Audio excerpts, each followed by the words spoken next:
A day in my life, a small affiliate STEM student. Pagpasensya niyo na nga yung boses ko, medyo ngongo kasi may sipon ako. Aww.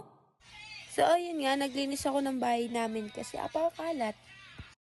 Pagkalinis ko sa bahay namin is nag-ayos na rin ako ng sarili ko kasi malilit na ako sa school. Wala naman nagbago, ganun pa din, magme-makeup pa din. Wala akong masabi, kakwentuhan ko na lang kayo. Yan na nga, nung araw na yan, pagtapos ko maligo, feeling ko apakasakit ng mata ko. Tapos, pagbabasa ako dun sa may TV namin, kumikirot talaga siya. Tapos, habang siyang kumikirot, lumalabo na lumalabo yung paningin ko. Isalamin ako pero di ko sinusuot. Napakapasaway mo nga ni. Tapos, simula nang sinuot ko yung salamin ko, hindi na siya sumasakit. Balik tayo sa ginagawa ko. Patapos na ako mag-makeup niyan. Nagsuot na din ako ng uniform ko at saka ng necktie. Tapos ng ID ko.